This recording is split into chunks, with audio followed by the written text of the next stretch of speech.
Hello, I'm just recording a brief preamble to episode 2 of the UFOcast, which Michael and I recorded a few weeks ago. The main reason for this is just to say thank you for all the feedback and subscribing that you've been doing before and since episode 1. And we are grateful for the comments, and thank you for our first iTunes review in the UK. Just a quick note to say, if you've left us a review on iTunes in another country, we won't see it unless you tell us to go look for it because of the way that iTunes works. Email the show UFOcast@yahoo.com. Also, just before we hit the opening credits, I'd like to give a big shout out to Kurt Metz, who messaged us via the Facebook page to say that he has some graphic design skill and would love to get involved. So from now on, as long as he's happy to continue doing it, Kurt will be doing the artwork for the podcast, and you'll be seeing that today for the first time. On with the show.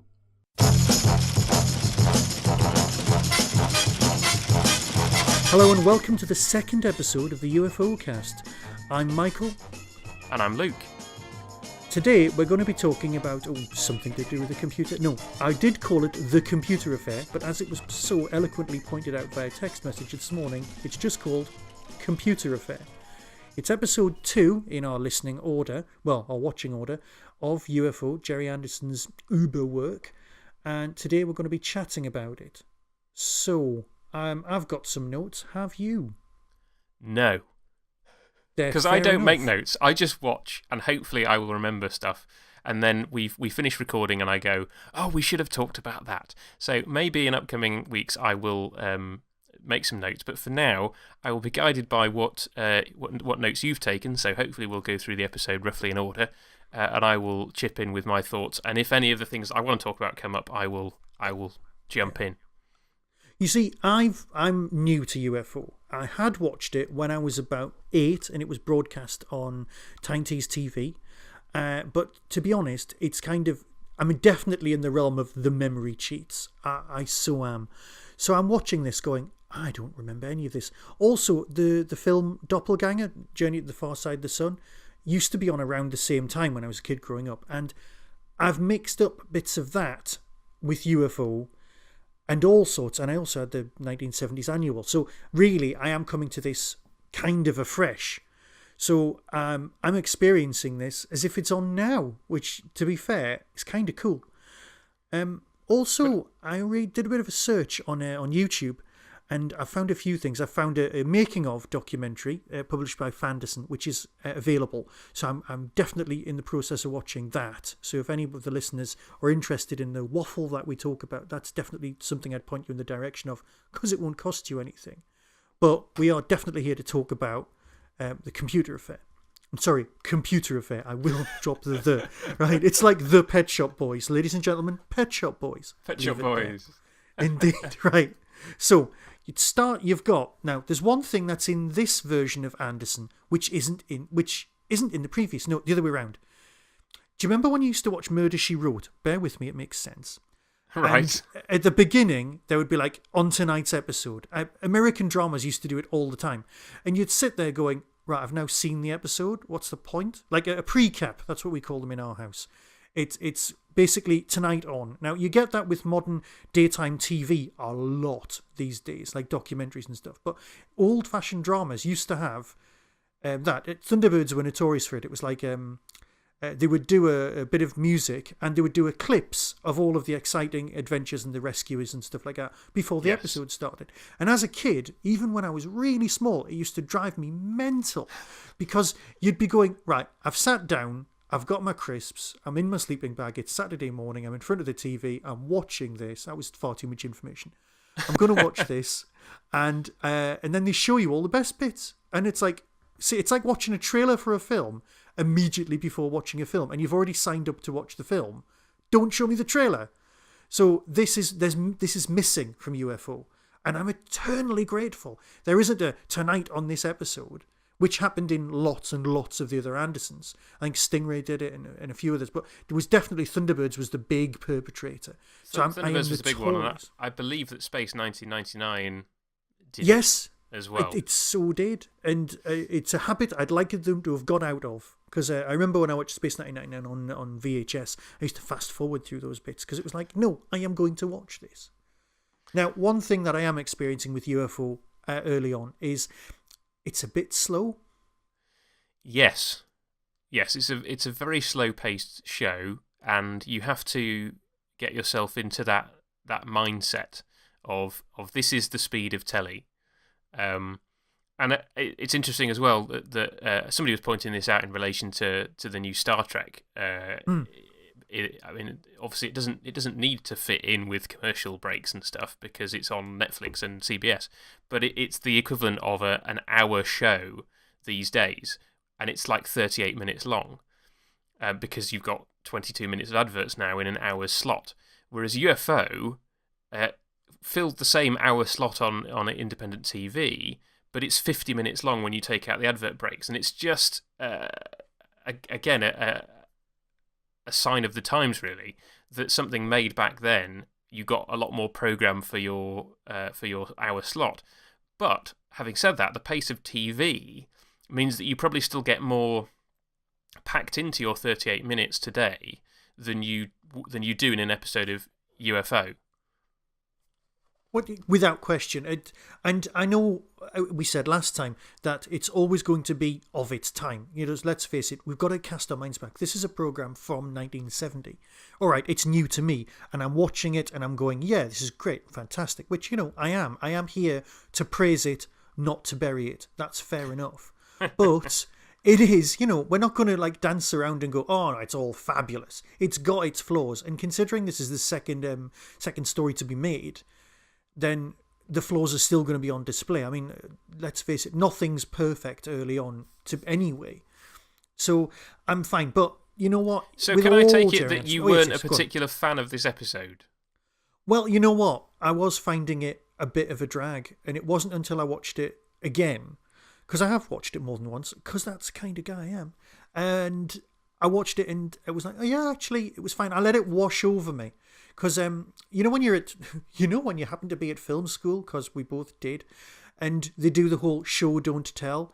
The one thing with Anderson is you get a lot of show. You get a bit too much show. It's like the whole episode, this whole episode opens with I still want to call him Radcliffe, I'm sorry, going to the moon, right? Now, yes. What he does is he gets in the very nice aeroplane that separates from the very nice spaceship in high orbit, which is the way, spaceships should actually work.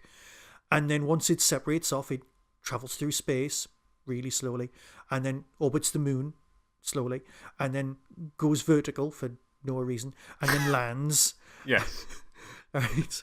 And then slowly and then eventually some doors open and he gets out and has a chat with a woman in a wig. Right. Who admittedly runs the place, right? Yep. Apparently she runs the place, except of course later on we find out there is a commander of Moonbase who happens to be a bloke. Early on you were thinking, hey, it's all run by women. That's some reason. That works, but let's go with that. I'm happy with that. And then all the pilots are men, but we'll do the whole gender arguments much later. Yeah. So you've got if it was made now, you'd get a very, very quick montage of a trip to the moon. Now I know what you've done is you've spent a lot of money on the models. A lot of money and a lot of time and a lot of setup. Because let's face it, these are models. These are not CGI. And they look so much better. Yeah. And one major thought when I was watching this, because I am all over the place, is, right, nobody's going to come out well from this story. My wife likes to tease me.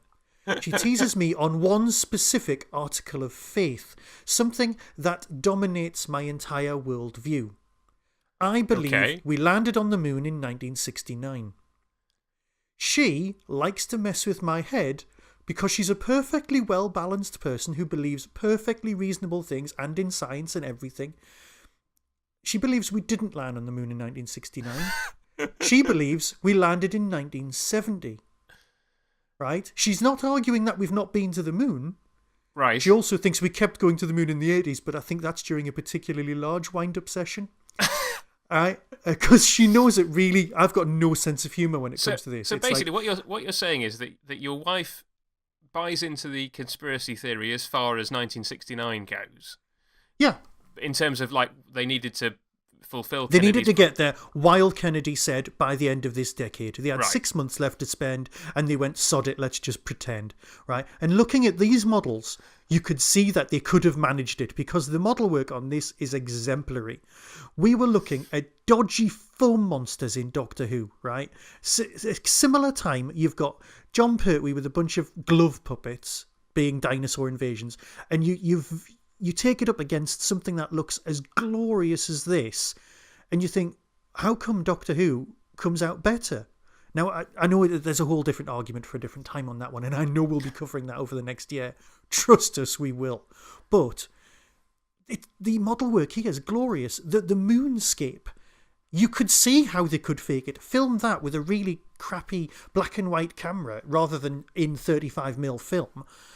And you've got your faked moon landing much better than Kubrick ever could have managed. And I know lots of people worked on this and 2001.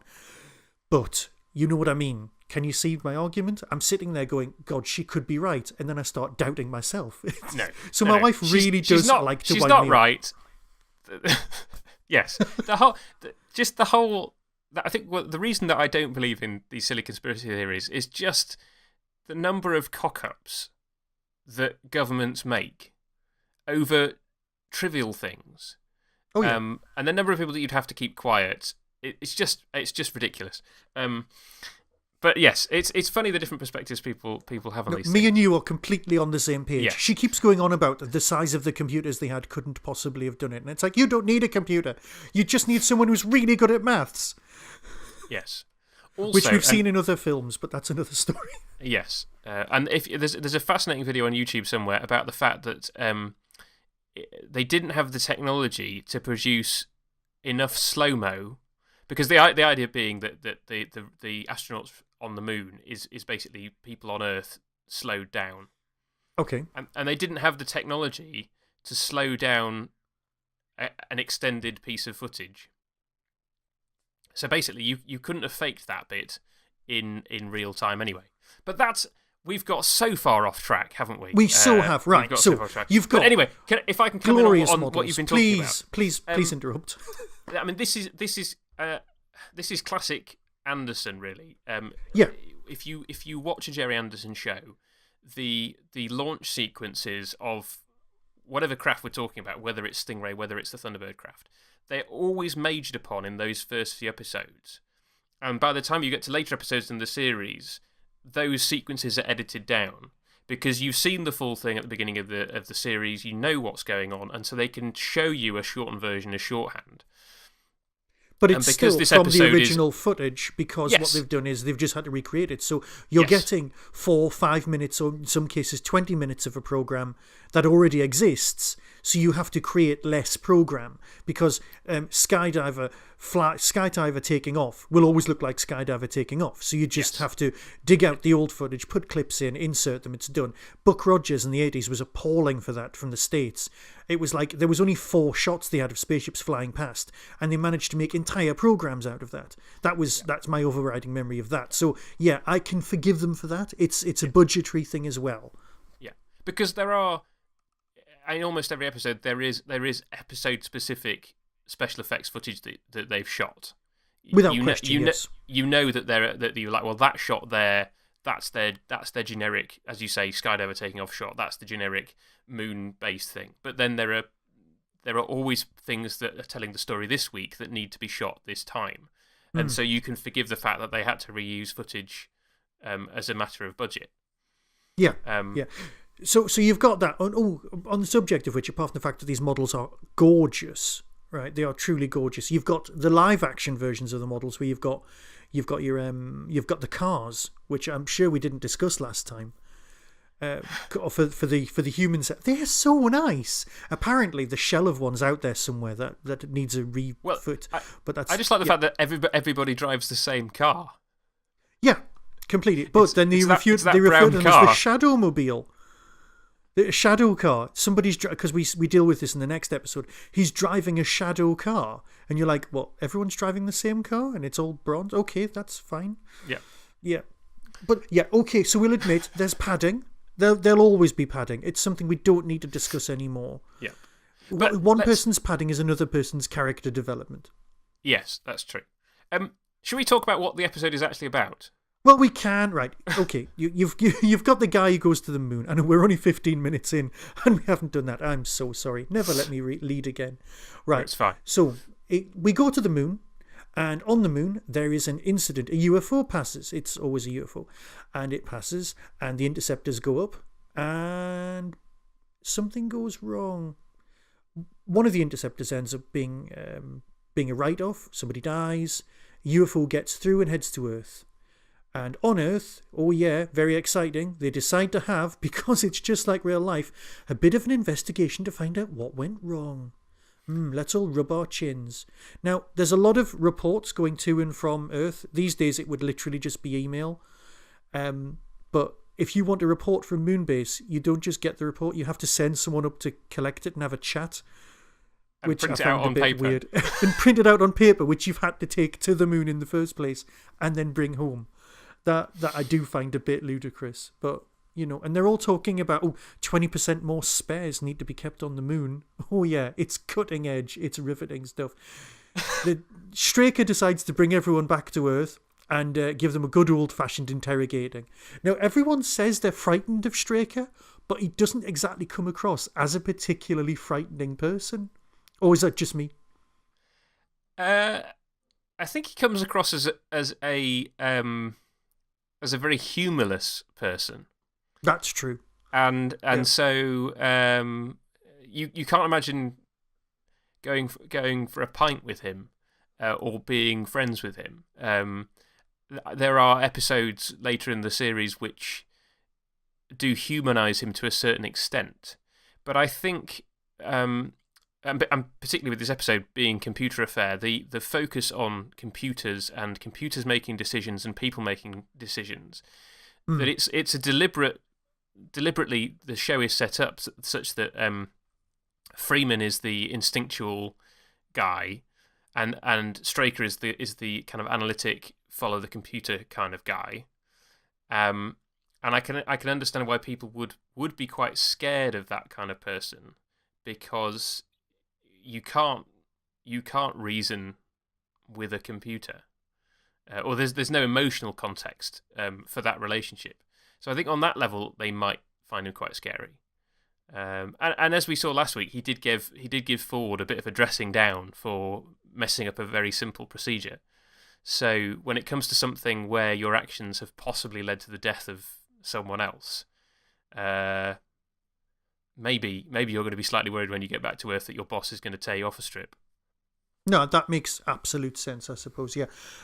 So we now switch from, obviously there's the sideline of, hey, everyone, let's try and find this crashed UFO somewhere, which has buried itself under the water, which is kind of cool.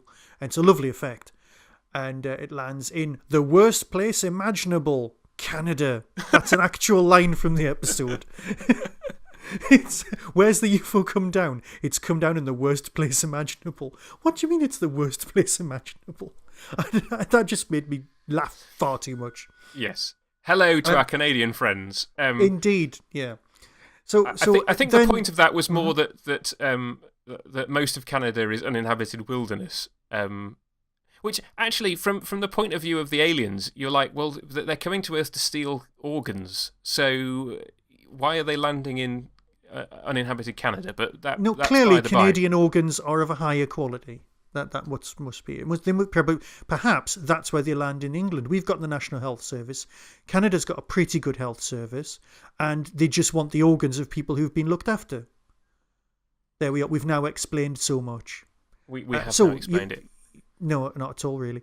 You've got your narrative split into two. You've got the relatively exciting "Let's find the flying saucer" storyline, but on the other time, we've got Adventures in Human Resources, dun dun dun, where the people on the moon base are sent for a lovely chat and some psychoanalytic nonsense with some word association and some stress monitoring and being filmed and things like that. Is it me, or is the psychiatrist just the dodgiest character in Moonbase, in the Hall of Shadow? In what way do you find Dr. Schroeder dodgy? I don't know. It's just the way he is. I think I've seen him in other ITC dramas as suspect, swarthy character. and I've just associated the two. I He- genuinely think that. He's not very likable. He doesn't last very long, and his replacement is a much more interesting character, and we'll come to him in a few weeks' time. When we find out who replaces him, When we that's find out fair who replaces enough. him. No, you're right, and he was rather brusque in episode 1, and I mean I know there's this particular line that he says that you want to talk about in the context of this I'm heading towards that interrogation. quite rapidly. Yeah, so he interrogates everyone, but you go on. Yes. No, go on. I mean, I want to see where you take this. He interrogates everyone. Now, I'm not sure if because I'm from the 70s myself, I'm not sure of the politically correct term, but let's just say there is a white pilot, a black pilot, and there's the commander of Moonbase, who's the woman who's normally wearing a purple wig, but she's not on Earth. You must leave your purple wigs on the moon. On the moon. Yeah, apparently, because I've actually looked this up, Sylvia Anderson thought that the wigs signified rank. Now, I don't know if that's a real thing or if it's just something I read on a Wikipedia page. I mean, the thing that I read was that Jerry Anderson liked the look of them on the sets of Moonbase and that particular lighting. So I don't know. That makes even more sense. Yes. Makes more sense. And before we get back to that, just because Yes. I meant to talk about this last week, if you're a Doctor Who fan and you think you've seen bits of Moonbase set before, you have, because the BBC got hold of a load of props from Moonbase and built a computer out of them in a John Pertwee story called The Green Death. Oh, it's Boss, is it? So Boss is made of bits of Moonbase. Oh, bless. That's a complete aside. On you go, yes, Michael. but it's all right. So this is where you've got Jerry Anderson dealing with race. There you go. Possibly for the first time. I don't know. I'm willing to be drawn on this. I mean, it might have been dealt with in other episodes. But as you said last week, it's coming. Well, it's here now. And the psychiatrist says something reasonably offensive. And by reasonably, I mean very. Yep. And it's the sort of writing that now feels A, clumsy, and B, you couldn't even get that on TV now. It just, I don't think it would happen. I'm surprised when UFO was repeated that it's still there. I mean, so how did you interpret the line? Right, I know because obviously immediately the guy who's being interrogated says, why didn't you react to it? And he went, oh, I thought you were joking. And it was like, oh, you didn't mean it. And it's like, yeah, I get that, right? I do. As a sci-fi viewer, I'm all for different views of the future. I want to see things. I want to see how people are imagining it. That's fine, right? But it was saying, oh, that's a bit obvious, a bit. It's one of those moments where you just go, could you do that again, only better? That's how I felt. Yes. It was like, could you just try a bit harder to get that right and get the context right and make it right? It just didn't feel very good. Yeah. But I suppose, as a middle-aged white man, I'm aware of political correctness, and you're watching yourself because you want to make sure you get it right. Yeah. And as a writer, I want to push boundaries, but I want to make sure that my worlds that I'm creating work, and it didn't feel like it worked. Does that make sense? Yeah, it makes total sense. Because I think the idea, and I forget which episode this comes up in, but it comes up in a later episode where Straker himself addresses it and basically says that racial tensions have burned themselves out. Yeah, it says 5 years ago you could have got away with something like that, but not anymore. So around 1975, which of course we all know is a very tolerant time in the UK, exactly, but racism burnt itself out. Exactly. So this is looking to a future in which this black guy can be an astronaut and that not be a thing, his skin colour not be a thing that's commented upon. And this psychiatrist is deliberately throwing out a racist line to him to see whether this is something that he's used to hearing or not. And his response is well, I thought you were joking. And when he's asked, do you kind of hear this language used on Moonbase? And he says no. The psychiatrist says, that's good. So we're supposed to believe that this is now a world where racism is no longer a thing. No, that I can completely get on board with. I can. But just like you say, the way it's handled is just so clunky and so on the nose that it just feels really cringy. It's the equivalent of all of a sudden in a model shot seeing a load of strings, and you go, "Oh, could you have done that a lot better?" Because there's been no strings at all in any of the model shots. There might be later, but I've not seen any. No, I mean, it's been exemplary.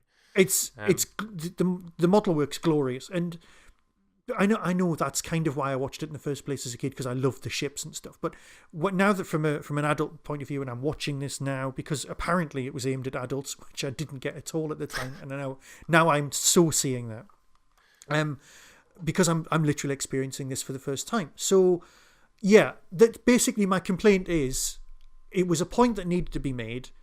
It still felt a bit clunky, but it was 1970. When in a world where Love Thy Neighbour was still on TV and on the buses and all of those other things were on. Yeah. And it's only 3 years after Star Trek and things like that. And, you know, with a line like that, it's being written to be sold to bits of America where, you know, right-wing groups still would stop stuff from being shown on TV. So that's kind of brave. I didn't like the psychiatrist. He's got a point to make, and the point is that there's the possibility that Lieutenant Purplewig and Lieutenant Ellis, Lieutenant Ellis, who you can get action figures of. Who thought that? Really? Yeah, you can buy not just action figures. You can buy talking action figures, variety ones. You can buy a model kit to build a Lieutenant Ellis. If you go on eBay, you'll find some very odd things. Okay. There have been all sorts out there, and there's also a glorious manga designed one as well, as a figure, because it was huge in Japan apparently in the early 2000s, and I'm still trying to find out how and why. But it does make sense because there's a lot of differentiating between characters with hair designs in manga, so that appeals, that goes further on. But my background's in animation. We can discuss that another time as well. So we're back in the story. There's the possibility of the relationship between two of the characters, and from an audience point of view, in the 70s, you might be going, "Oh, that's interesting," because basically she's trying to save someone. That from our point of view, it's just she might fancy him. She's tried to save him. She countermanded the computer's orders. And the other guy got killed. Yes. And the other guy got killed. So one person got killed, right? And please stop letting me calling him Radcliffe. Right? Freeman. Say after me. Freeman. When Freeman says, no, the humans were in charge, it's fine, right? There's a bit of tension, apparent tension. You can't see it. But it's as if we are told there's tension, but we don't see any tension. Yeah. Saying, "Oh no, I believe in humans, not computers," and it builds up. Now, in sci-fi, as opposed to real life, always the people who err on the side of caution and are human are the people who are right. These days, it very rarely happens. Now, I know did you hear about the guy in the news who died very recently, who in 1981 saved the world by ignoring the computer, who told him the Americans had launched against the Russians? Yes. Stanislas Petrov, I think his name was. That's the man. Yes. And he saved the world basically by going, "That computer's faulty." Yeah. Which I think's glorious and very Russian. Yes. I do like that. Yes. Well, so we do have people who will ignore computers. I can't see that happening these days, which is terrifying. Well, because everyone wants someone to blame. Yes, and this is the fascinating aspect of the episode for me. Because whilst the tests that the personnel do don't seem to bear any relation to actually predicting anything, I think would you agree with that? That the way that they're visually represented, that actually this is very prescient in what it's displaying. Now, allow me to go on a slight rabbit trail.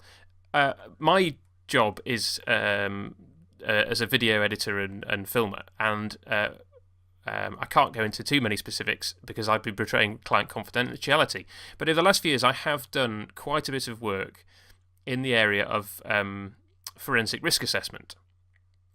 Okay. Not doing it myself, but editing videos where people are being trained on how to do it. For the sake of people who are a bit dim, i.e. me, what's that then? So, and if anybody in that field is listening, I hope I don't mangle what your field does. But in essence, it's talking about assessing people, and we're talking mainly about people in the criminal justice system, and in a lot of cases specifically people who have sexually offended. It's assessing those people to discover what risk factors were involved in why they offended, and what protective factors are involved now that might stop, and how those things all interplay to figure out why those people, whether those people would offend again. Okay. If they were released back into the community, for example, or in the prison system, what kind of treatment do those people need?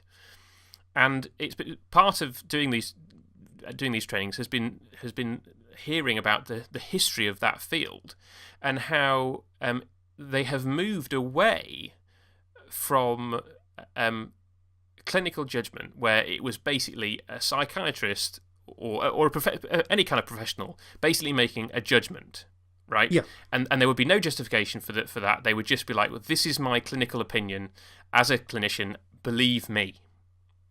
So the entire outcome was in one person's hands? The entire outcome was in one person's hands, and it was based on their subjective interpretation of the case. And the research has been done to say that actually that is not a very good way of assessing people. That the chances of someone being correctly assessed for their risk level is chance, or in some cases worse than chance. Because people have their own agendas and worldview, and they're bringing their own baggage. Yes, and actually the research, when UFO was made, for example, the research had not been done to understand what risk factors were actually important. And since the late 80s, early 90s through to today, a lot of research has been done into those factors that are statistically significant for predicting any number of outcomes. And what this has led to in the field is a huge plethora of risk assessment instruments, and these can range from anything from a simple questionnaire to, and this is where it relates to what we're talking about today, computer programs which will ask a series of questions and then will analyse that data and give a risk level. Now, obviously, these programs have been written by teams rather than a specific person, because you'd be back in the same place. And these programs have been based upon the research that has been done on criminal populations. And so we can actually say that based on the data that we have, we can then do a risk assessment on a particular person. Now, they are not 100% proof, but the chances of predicting your risk correctly have gone up significantly. So it's not like flipping a coin anymore like it used to be. It's much more, in some cases, 70-80% accuracy as to whether somebody will reoffend.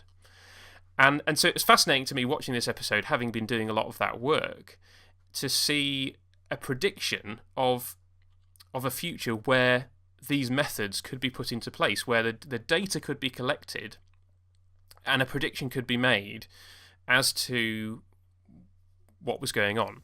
And I don't think we're necessarily in a place where you could then say, well, that there's definitely a relationship going on between these two people and that was the cause of this accident. But it's just interesting that that's what this episode is predicting, and some of that has actually come to pass in the real world. Right, no, that makes absolute sense. It genuinely does. And this podcast was just in danger of becoming fascinating. So at the risk of stopping all of that interesting nonsense, we return to what happens next in the plot. Because you've got now this is the point for me where it all goes a bit Star Trek. Right. Because the UFO turns up, right? Yeah. So it actually goes, hello, I've been hiding under the water, in this same effect but played backwards. And then it leaves and lands, and then your aliens go wandering. So they decide to Freeman, there you go, decides to send a team in using the Shadow mobiles, which admittedly are ridiculously cool. Yep. And they land in a ship that isn't Thunderbird 2, and they all go for a drive around a model of Canada, of Canada, and But the team he's selected is made up of the people who've just come from the moon, because obviously they're experts in driving mooncraft and don't have any issues with, low gravity or having to do exercise or anything like that. They're just the people he decides to take with him, just like Star Trek, classic series where it's like, Yes. yep, here's our ground crew. Oh, look, it's the same people as last week. There's only 7 people, and they're going. And now, unlike Star Trek, if you've got the next gen, you've got Picard, who is Straker, who stays in the office. Yeah. You've got Freeman here, who's, I'm guessing, number 1, who gets to go with them and go on their ground mission thing. So, it stretches credulity a bit, but it is really important for the plot because Purple Wig Girl decides... I'm going to... You know what? Next time, I'm going to have a little chart with everyone's name on. Yes. And Purple Wig Girl decides to send her potential boyfriend into action and take on the alien. Yes. I don't want to spoil it for anyone, but let's face it, at the end of this episode, there's yet another alien autopsy. Yes. And our 2 lovebirds go for a drink. Without purple wigs. On either of them. Yes. Yes. And this is one of those... I think this is probably one of the first times in the show where we really see them trying to mesh the model work with the live action stuff. Yes. Because we've got the whole thing of like the mobiles are clearly models driving through the forest, and then there's a point where one of the mobiles gets blown up, so they're like, well, we'll send another one in, but you've got to stop below the ridge because otherwise you'll get blown up by the UFO. So we're then going to go in on foot. And obviously they never built an exterior mobile set, so you don't get to see the actors come out. Which is a huge oversight. I know. But so you never get to see the actors come out of it, which means you have to kind of cut to, and now they're in a wood. And so it's very easy to see the transition between, here's the model wood, and here's the actual wood. They learned that lesson on Space 1999. There are definitely some exterior eagle shots with people in them. Yes. So, and obviously there isn't a full-size UFO prop either. So essentially you've got, in the model world, you've got... That was so one of my questions I was going to ask at some point. Is there a full-size model of a UFO somewhere? I'm pretty sure there isn't. I mean, I don't recall everything about the show, but I'm pretty sure you don't actually get to see one that close. They up. always land behind a bush, which is something that's really... That if there was a UFO drinking game, every time there's a UFO behind a bush... I would definitely knock one back because that is needed. And I don't drink very much at all, so I'd be plastered within minutes of this program. Yes. So you've got that whole crossover between live action models and Yeah, and the only thing that ties it together is Bradley looking through his binoculars. And so you get here's the live action shot of Bradley looking through his binoculars, and then we get to see, he's looking at a model of UFO in his binoculars. Yeah. And then the camera But his binoculars do look just like Luke Skywalker's as well, because he's got futuristic binoculars. They do, but this is like 6 or 7 years before the shooting of Star Wars, so UFO had them first. So, and then you basically have some very cleverly selected camera angles, such that you never see from behind the shadow personnel looking towards where the UFO should be. And so they sort of just about get away with it, and you can almost believe that they are in the same place. Now, obviously, today, if you were doing that kind of thing, you'd have green screen shots, and you'd be able to place the actors into a CGI background. But back then, it was much more tricky and obviously a lot more expensive to do that kind of thing, and so you can understand why they didn't do it. I'm sure there is a point of view shot from inside a mobile looking out, travelling towards, so I think that's a matte shot. Of a UFO, but that could be memory cheating. But that would be a match shot. Yeah. And which so works. We get, yes, of course it does. And so we get a brief gun battle. An alien gets his faceplate shot off, and as you say, we're then into it's another alien autopsy. Woohoo! And again with the UFO drinking game, knock one back.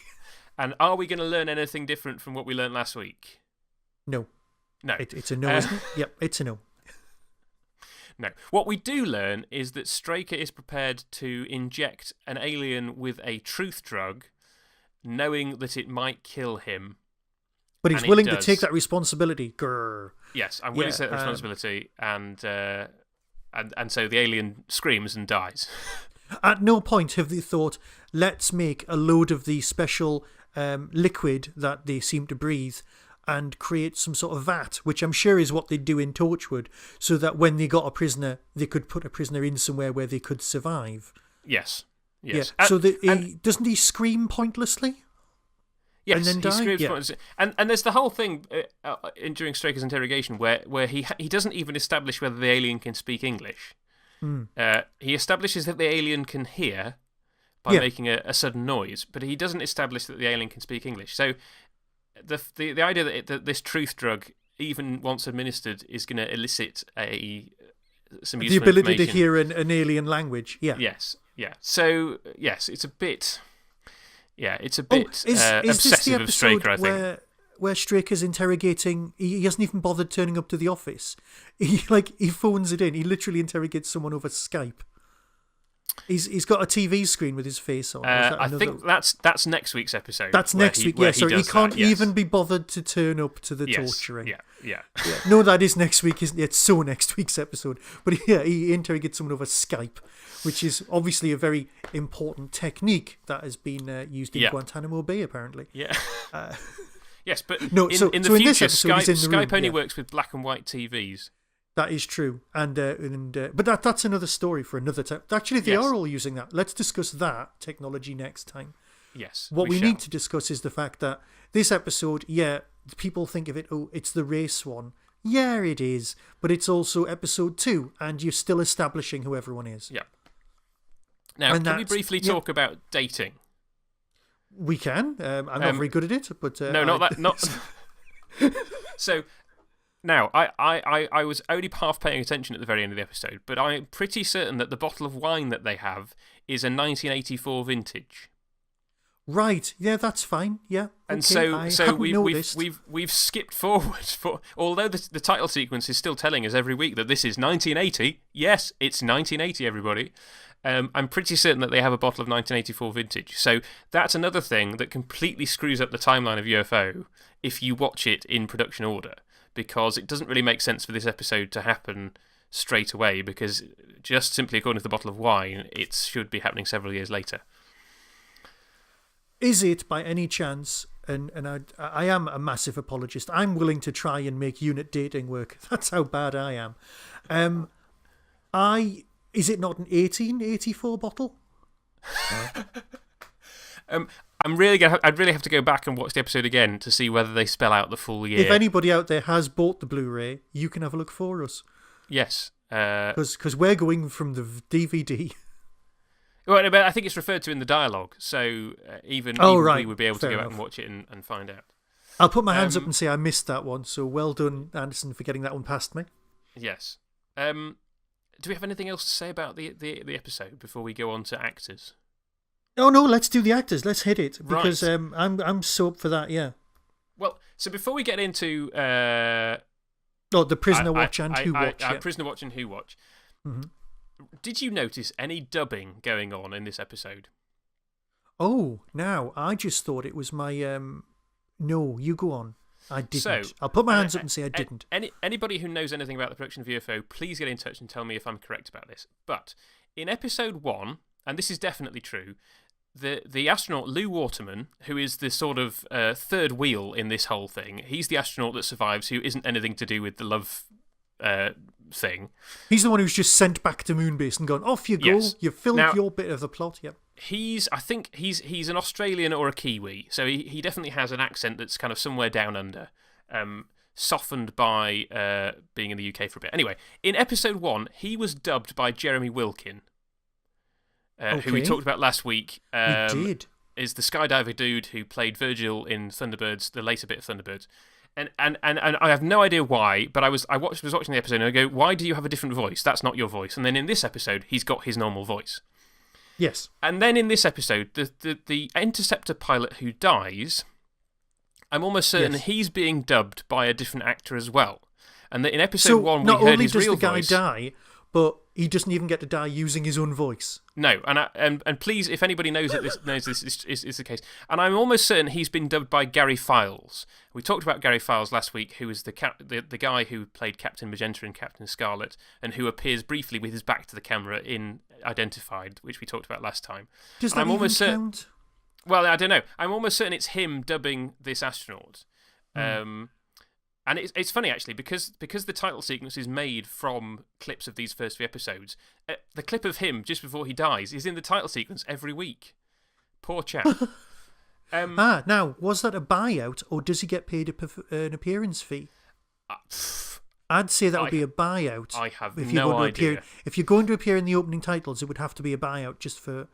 Because otherwise you get an appearance fee per episode every time you appear. Yes. Because I remember discussing with someone, some professional, while I was at university, saying, I try to avoid having people in your opening sequences because their agents could be squirmy. Exactly. And ask for appearance fees every episode, which makes sense. Certainly, as Doctor Who fans, we know that there have been issues with releasing certain music tracks on DVD because they were negotiated at a one-time thing back in the day. And so there's been certain things that have had to been renegotiated for release on DVD. Now, there's an episode of UFO later in the series where Get Back by the Beatles is played. Ooh.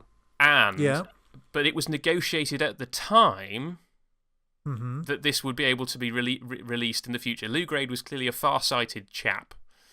And so there's been no problem at all, as far as I'm aware, with releasing UFO with that bit of music intact. Which is odd, because it was the Beatles were Doctor Who fans. Yes. Weirdly, yes. Yes. But yes, so I think ITV had or Lou Grade had a different approach to negotiating these kind of things anyway. So I think you're probably right. They would have made sure that they didn't have to pay all the actors in the title sequence every week because that would have got quite expensive. Right. I've taken you off topic. Get back. No, that's fine. Not get back in the Beatles sense. Let's dive in with Prisoner Watch. Right. Now we don't. I can categorically say I saw no one. Well, and you would be right. So there were no prisoner actors in this one. But the reason I bring it up now is because I noticed a couple of behind the scenes personnel, which we could highlight every week because they're on every episode. But the Prisoner and UFO share 2 major behind the scenes personnel, and that's the casting director, who was Rose Tobias Shaw. So she was the casting director for UFO and also for the Prisoner, and the director of photography, Bernard J. Stafford. Who, if you're not sure what a director of photography does, that's the person who organises what the camera looks at, the lighting, and the visual look of the show from a camera point of view. It's what a lot of people actually think a director is. Yes, and if you're an American, this is what would be known as a cinematographer. Right. It's the same role, and actually back then it was also known as a lighting cameraman. Which doesn't sound half as good. It doesn't sound half as good, but if you hear someone talk about a lighting cameraman or director of photography, they're talking about the same kind of job. And so if you notice any similarities between the way that this show looks and The Prisoner, you would now understand why, because they were shot by the same person. And it would also explain why certain actors who were in The Prisoner crop up, because, as I said, we have the same casting director. Yeah. Apparently, I read this week as well, Patrick McGowan, not a fan. He said some fairly derogatory things about UFO at the time. It doesn't surprise me. But Patrick McGowan could be a little bit grumpy. He was a bit grumpy, wasn't he? Yeah. It's just he knew Ed Bishop, apparently, and I did a bit of research. One thing that I do need to mention at this point is, and I know it's not connected with anything, but one of the things that Ed Bishop liked about working with Jerry Anderson isn't the fact that all of the characters, he used to hire everyone for bit parts, rather than just say, get someone to do a voiceover. Think Inferno with the voice on the radio, and it's clearly John Pertwee going, can you just do this? For Anderson, they always got somebody new in. And this is the important bit, especially in light of modern practices, there was parity on pay for everyone, which is incredible if you think about it, because we haven't even got that now. No. Yeah, and it's one of the reasons that that Ed Bishop really liked working for the Andersons. Now, whether that's actually true or whether it was just something said in an interview or something that Ed was told, I don't know yet, but I'm very interested to find this out, because I find that really impressive if it's true. That is fascinating, yeah. So anyway, right. So a lot of behind the scenes crew for Prisoner and this crossover. Yes. No one on Prisoner Watch, but how are we on Doctor Who Watch? Well, so we have Doctor Who Watch this week. We have 3 actors to talk about, and they're all really minor parts, and only one of them I actually spotted at the time and was like, oh, is that him? So there is a Moonbase guy who I think he literally has like one or two lines, and he's one of the people that you were referring to earlier who talks about Straker being this kind of monster that they're going to have to go back and talk to. And that was a guy played by Nigel Lambert, who Doctor Who fans Doctor Who fans will know him as Hardin from The Leisure Hive, who is the Earth scientist who has supposedly cracked the science of tachyonics, but is actually stringing people along because he hasn't managed to figure it out. And he was the one that I went, oh, is that him? Because he's literally only on screen for like a minute with his one or two lines, and then he's gone. But I looked him up afterwards and was like, yes, that is him. And your other two are the two Shadow Mobile personnel who go along with Bradley. So they're the guys that are running around the forest with guns, who barely get any lines, and I think from their Doctor Who roles, probably had a similar kind of career in that they played lots and lots of bit parts. So, and I'm probably massacring this name because I think it's Dutch, but Hein Viljoen, who I'm just guessing based on the names. I'm guessing he was the blonde one. That's some racial stereotyping there, but I'm guessing he was I'm guessing he was the blonde one. If you know it different, please let me know. He appeared in the War Games as a machine gunner. Right. So that clearly that was on his him. CV it says able to follow orders and hold guns. And hold guns and shoot weapons. Yes. Yeah. So he's one, and then the other guy was an actor called Dennis Plenty, which is a wonderful name. And he was never actually credited on Doctor Who, but he is an extra in, wait for this, it's quite a long list, The Massacre, The War Machines, Frontier in Space, Death to the Daleks, where he's an Exelon, so you're not going to recognise him in that, and The Mask of Mandragora, which obviously links us to The Prisoner again, because that was filmed... Because it was filmed in Port Merion. Of course, thank you very much, Michael. And of course the Italian gardens, rather than off to one side as well. Yes. What you do is you go down the path, and... No, leave it there, sorry. So that's our Doctor Who watch for the week. We basically have a bunch of bit part characters who are in this episode of UFO.